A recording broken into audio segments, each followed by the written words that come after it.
चलिए बाबू, पिछले क्लास में हम घर्षण पढ़े थे, घर्षण का डिफिनेशन देखे थे और घर्षण का प्रकार देखे थे। घर्षण क्या बोले थे? जब वस्तु दूसरे वस्तु के संपर्क में रहती है तो उसका एक क्या लगता है, उसके बीच का बल कार्य करता है, जिसे क्या बोलते हैं? घर्षण कहते हैं। घर्षण का 3 प्रकार हम बताए थे। पहला स्टैटिक, स्थैतिक घर्षण में क्या बताए थे? स्थैतिक, जब कोई वस्तु पे बल लगाने का प्रयास कर रहा हो, अपेक्षित बल, जितना तुम बल लगा, तुम 10 न्यूटन का बल लगा तो उधरों से 10 न्यूटन का बल लगा दिया था तो वस्तु डिस्प्लेस अपने स्थान से रेस्ट पे ही था, हटा नहीं था। दूसरा क्या बोलते थे? लिमिटिंग फ्रिक्शन, सीमांत घर्षण, जिसमें क्या बोलते हैं कि वस्तु एकदम डोलने का मैक्सिमम, उसके बाद अगर थोड़ा, अगर 20 न्यूटन पे वस्तु का बल है, फ्रिक्शन लग रहा है तो 20 न्यूटन तक लगा, अब वो डोलने की स्थिति में आ गया, उसके बाद जरी सुख भी ज्यादा लगाएंगे तो वस्तु मोशन में आ जाएगा। तो उस घर्षण को क्या बोले थे? सीमांत घर्षण। तीसरे प्रकार का घर्षण क्या बोलते थे? काइनेटिक फ्रिक्शन, गतिक घर्षण, जिसमें क्या होता था? वस्तु मोशन में है, वस्तु क्या होता था? मोशन, वस्तु को ढकेल करके क्या मोशन में ला देते थे, डिस्प्लेस हो जाता था अपने स्थान से। तो ये चीज हम देख चुके हैं। अब कुछ देखते हैं, पहले काइनेटिक फ्रिक्शन से ही कुछ प्रॉब्लम देखते हैं कि देखते हैं इसका प्रैक्टिकली क्या है। तो कोई बॉडी है, कोई बॉडी है जिसका मास है 5 kg, जिसका मास क्या है? 5 kg दे रखा है, किसी सरफेस पे, किसी सरफेस पे रखा हुआ है और इसके द्वारा जो बल लग रहा है, इधर की तरफ फोर्स लगा रहा है, जो कितना है? 10 न्यूटन का फोर्स लगा रहा है, 10 न्यूटन का फोर्स से खींच रहा है।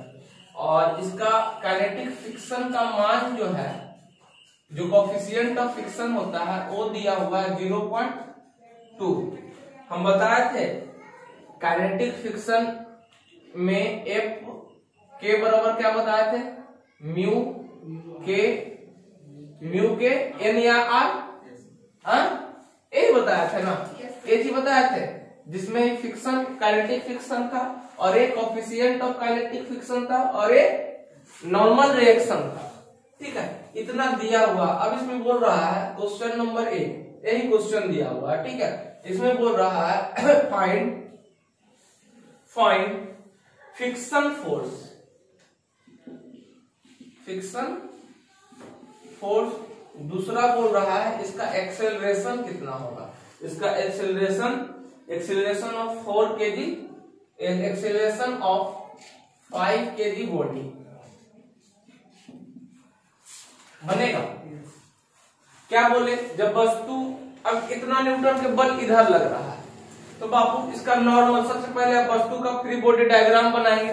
वस्तु का फ्री बॉडी डायग्राम किस तरह से बनेगा? देखो, तो अगर वस्तु ऐसे मोशन कर रहा है या रखा हुआ है होगा किसी सरफेस पे 5 kg का, तो इसका सबसे पहले एक मास जो नीचे की तरफ लगेगा, कितना लगेगा?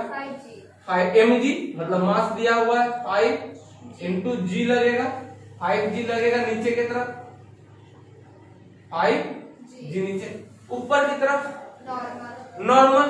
तो नॉर्मल हमेशा इसके बराबर नहीं होता है। अब देखो बाबू, तो वर्टिकल में कोई उठाने वाला कोई बल नहीं ना है, तो ऊपर जितना नीचे लगेगा उतना ही ऊपर लगेगा, तो n के बराबर इतना हो गया। कोई जरूरी नहीं कि ये हमेशा, ऊपर कोई बल नहीं लग रहा तो इसके बराबर a बल हो गया। अब यहाँ का फ्रिक्शन फोर्स कितना होगा? फ्रिक्शन कितना होगा? इधर कितना लगेगा? इधर अगर हम कितना न्यूटन से इसका फ्री बॉडी डायग्रामेशन करो, 10 न्यूटन के बल से इसको इधर क्षैतिज में खींच रहा है, खींच रहा है हॉरिजॉन्टल। तो अब इसका, अब बताएंगे इसका कितना होगा? एफसी, म्यू के का वैल्यू दिया हुआ है, तो फ्रिक्शन फोर्स कितना होगा बाबू? कैसा? काइनेटिक फ्रिक्शन लगेगा म्यू के एन। तो एन हमारा सबसे पहले नॉर्मल कितना निकल के आ गया जी? नॉर्मल कितना निकल के आ गया? एन कितना निकल के आ गया जी? इसी के बराबर नॉर्मल होगा, mg के बराबर 5 गुने 5g के बराबर। तो n कितना निकल के आ गया? 5 गुना 10। तो नॉर्मल कितना हुआ बाबू? 50 न्यूटन। 50 न्यूटन आपका नॉर्मल हो गया। तो फ्रिक्शन फोर्स कितना हो गया बाबू? एफ के कितना हो गया? म्यू 0.2 गुने नॉर्मल कितना है बाबू? 50। देखो तो कितना हो गया? कितना हो गया? मतलब वस्तु पे इधर 10 न्यूटन लग रहा तो इधर भी 10 से न्यूटन लगेगा, यानी वस्तु मोशन नहीं करेगा, वस्तु एक्सेलरेशन नहीं होगा। इधर भी 10 न्यूटन लगा रहे हैं तो इधरों 10 न्यूटन लग रहा है, यानी वस्तु स्टैटिक्स हो गया। एक्सेलरेशन 5 kg वस्तु को लगेगा तो स्टैटिक हो गया वस्तु। यहाँ बढ़ा देते हैं 5 के मास को कम कर देते हैं, तब देखते हैं 4। तब का केस क्या होगा? इस तरह से तो एफसी के निकल गया। एक्सेलरेशन इसमें हुआ, इसमें एक्सेलरेशन जितना इधर बल लगा रहे उतना तो अपोजिट में, तो वस्तु हिले डुलेगा। वस्तु क्या होगा? वही पे। अच्छा यहाँ 4 लगा दिए, तब क्या होगा? तो नीचे भी 4 जी, ये कितना हो गया? 4 गुने 10 40। तब क्या होगा बाबू? 0.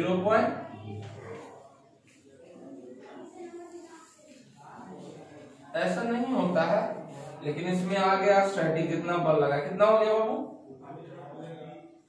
तो 8 न्यूटन 10 न्यूटन इधर, तो 8 न्यूटन एफ। ये कितना इधर का बल अपोज करने वाला बल कितना लगा? 8 न्यूटन। तो मोशन किधर होगा? नेट मोशन किधर होगा? एक्सेलरेशन इसका किधर होगा? इस साइड होगा। जिधर ज्यादा बल लगाएगा उधर खिंचाएगा। इधर 8 न्यूटन से ही रोक रहा है, एगो इधर 8 न्यूटन से इसको रोक रहा है, इधर 10 न्यूटन, तो इधर खींचा जाएगा। ऐसा कभी हुआ कि इधर वस्तु ऐसा नहीं होगा। तो वो 10 न्यूटन इधर लग रहा है, 10 न्यूटन इधर, 5 बॉडी दिए मास और 10 न्यूटन दे दिए, तो बॉडी क्या हुआ कि एक्सीलरेशन नहीं हुआ था, क्योंकि 10 इधर और 10 वो बॉडी मोशन एक्सीलरेशन होगा नहीं होगा। एक्सीलरेशन क्या होगा? नहीं होगा वो। तो इसका म्यू के बराबर 0.2 कैसे? यहाँ दिया हुआ है म्यू के का वैल्यू, जो इसको अपोज कोएफिशिएंट ऑफ फ्रिक्शन जो है, काइनेटिक फ्रिक्शन, इसका वैल्यू दे रहे। अब एक्सेलरेशन अगर निकालेंगे, एक्सेलरेशन 4 kg बॉडी का अगर निकालेंगे तो कितना हो जाएगा वो? नॉर्मल निकल गया, कितना नॉर्मल कितना आ गया? mg के बराबर। नॉर्मल कोई ऊपर वाला वस्तु में कोई बल नहीं लग रहा तो कितना के बराबर? mg के बराबर इतना ना आ गया, इतना न्यूटन का आया नॉर्मल। अब एक्सेलरेशन बोलेंगे तो एक्सेलरेशन किधर होगा? इधर की तरफ। तो नेट बल किसके बराबर होगा? नेट बल किसके बराबर होगा? ma के बराबर। नेट बल क्या होगा? Net force. नेट फोर्स क्या होगा जी? 10 में से 8, ये ना हुआ। नेट बल कितना हो गया? तो 10 में से 8, यानी वस्तु इधर एक्सेलरेशन किसके बराबर होगा? 4a के बराबर ma। ma के बराबर तो कितना हो गया गूगल? 2 बराबर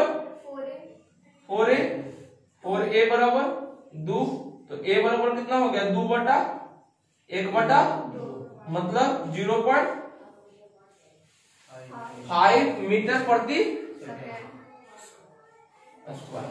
यानी बॉडी का कितना से त्वरित हो रहा है इधर मोशन, कितना हुआ? एक्सीलरेशन कितना हुआ? 0.5 मीटर पर सेकंड मीटर पर सेकंड स्क्वायर। कोई दिक्कत इस क्वेश्चन? हाँ, कोई दिक्कत हुआ? नेट बल किसके बराबर होगा? इधर की मोशन हुआ तो इसमें से नेट बल ये हुआ, किसके बराबर? ma के बराबर, जितना बॉडी तो m, और कितना एक्सीलरेशन ma के बराबर, यहां से a हम निकाल देंगे। तो दिक्कत? अब कोई एंगल पर देते हैं, इसको लिखो, इसको उतारो, एंगल से खींच रहा है, ठीक है, कोई एंगल से खींच रहा है। तो एक बॉडी है, अब बुकिया खींचेगी कैसे? एक बॉडी है 4 kg का देता है, इसके बीच का कोएफिशिएंट ऑफ फ्रिक्शन जो है, काइनेटिक फ्रिक्शन जो 0.3 दे रखा है, सरफेस पे है। अब इसको यहां से ऐसे खींच रहा है, इसको कैसे खींच रहा है?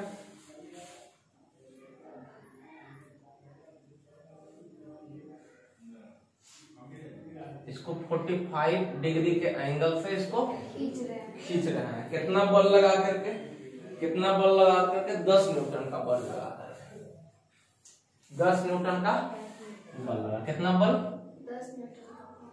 10 न्यूटन का बल लगा करके ऐसे करके खींचता है ना, ऐसे उठाई ले जाता है।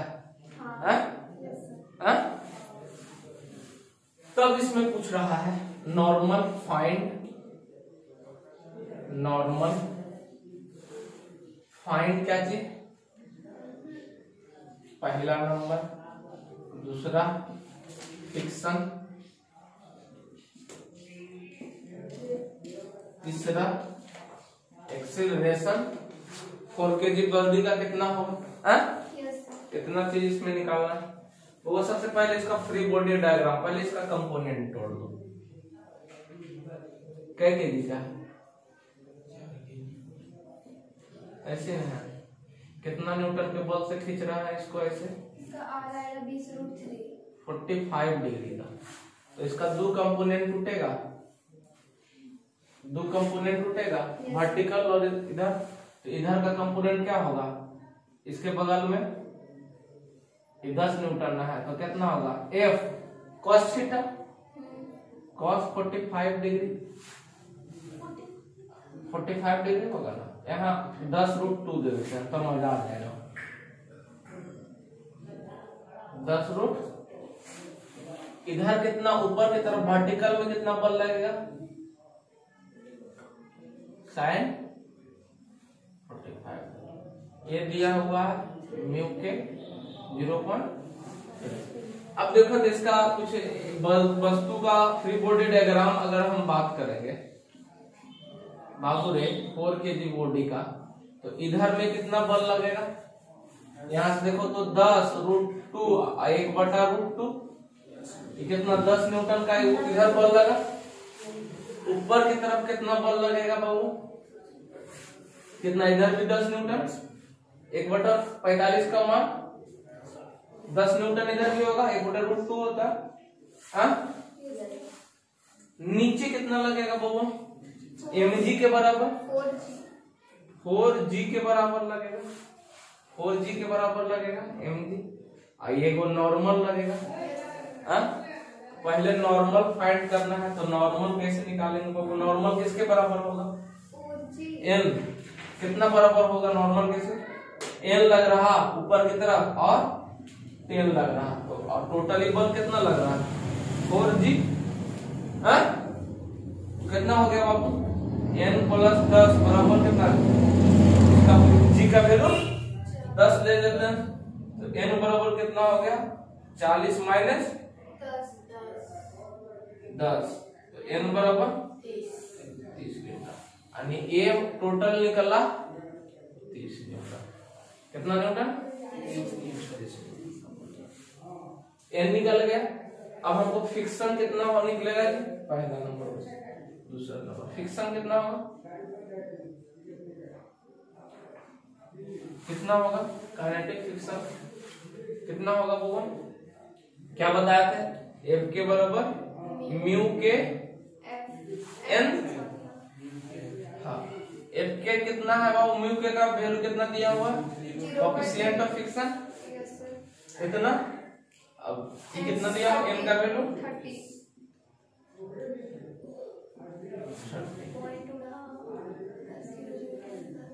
F के बराबर कितना होगा वो? 9 न्यूटन का। यानी इधर 10 न्यूटन का बल लग रहा है, तो इधर F के कितना न्यूटन का इधर अपोज कर रहा है? 9 न्यूटन का। यानी मोशन किधर होगा? 10 जिधर से ज्यादा खींचेंगे उधर में वस्तु खींचाएगा। इधर तो ऐसा नहीं है कि इधर खींचाई लगेगा, तो मोशन किधर होगा? आगे की तरफ, इधर की तरफ। तो एक्सेलरेशन निकाल देंगे, तो तीसरा नेट बल कितना हो जाएगा बाबू? ma के बराबर 10 - 9 बराबर कितना होगा? 4 × a। एक बराबर कितना हो गया 4a, और a बराबर 1, तो a बराबर 1/4 बराबर 0.25 मीटर प्रति। कोई दिक्कत? एक्सेलरेशन इधर की तरफ कितना हुआ 0.25 मीटर प्रति। समझ में आया?